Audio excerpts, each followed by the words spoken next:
আমাদের একজন বরেণ্য ওলামা কেরাম চলে আসছেন, তো আমাকে আরো ছোট ছোট করতে হচ্ছে। সালাম আলাইকুম।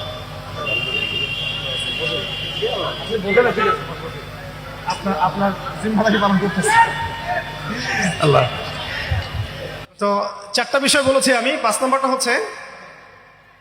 নাম্বারটা হচ্ছে যে চলমান যে ফিতনাগুলো আছে আমাদের সামনে, এই ফিতনাগুলোকে কাগজে কলমে আইডেন্টিফাই করা।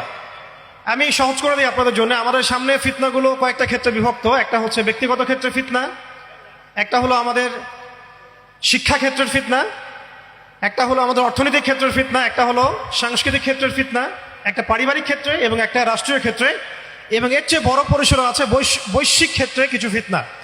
এই ফিতনাগুলোকে আমাদেরকে কাগজে কলমে এবং আল্লাহর নূর দিয়ে, কোরআন সুন্নাহর চোখ দিয়ে আইডেন্টিফাই করতে হবে এবং সেগুলোকে সমাধানের পথ খুঁজে বের করতে হবে। আল্লাহ পাক আমাদের সবাইকে তৌফিক দান করেন, আমিন। 6 নম্বর হচ্ছে যে আমাদের যে গন্তব্য যে আমরা চাই আল্লাহর জমিনে দিন কায়েম হোক, এই গন্তব্যে ইস্তেকামা ধরে রাখা বা ধারাবাহিকতা বজায় রাখা। এমন যেন না হয় যে আমাদের কিছুদিনের কাজ খুব গতিসম্পন্ন হচ্ছে এবং বাকি কাজ মন্থর হচ্ছে, এমনটা যেন না হয়।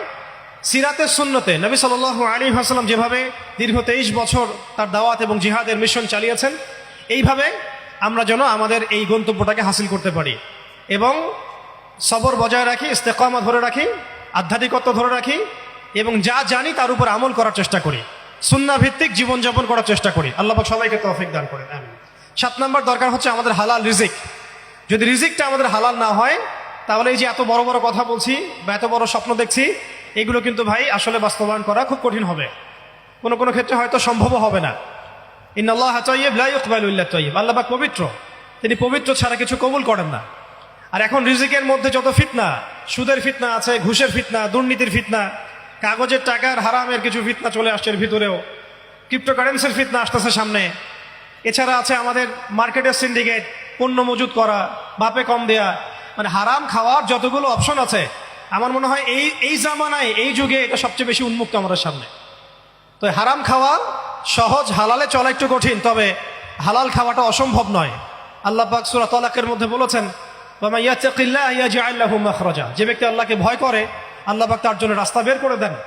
ওয়া ইয়ারযুকহু মিন হাইসু লা ইয়াহতাসিব।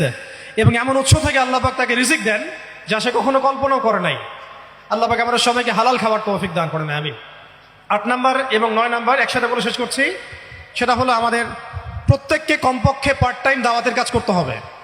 দাওয়াত এবং তাবলীগের কাজটা এটা এখন আমভাবে সকলের উপর বর্তিয়ে গিয়েছে। এটা ব্যাপারটা এমন নয় যে ওলামায়ে কেরামগণ দাওয়াতের কথা বলবেন, তাবলীগের কথা বলবেন, আমাদের উপর কোনো জিম্মেদারি নাই।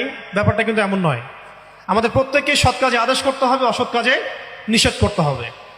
এবং আপনারা তো সবাই জানেন, হুযায়ফা রাদিয়াল্লাহু আনহু থেকে যে হাদিসটা বর্ণিত হয়েছে, সহিহ মুসলিম শরীফে এসেছে, যে যদি আমরা সৎ কাজে আদেশ না করি, অসৎ কাজে নিষেধ না করি, তাহলে আল্লাহর পক্ষ থেকে বিপদ আপদ, বলা মুসিবত, গজব আসবে। এই সময়ে ওই কম দোয়া করবে, কিন্তু এই দোয়া আল্লাহর দরবারে কবুল হবে না।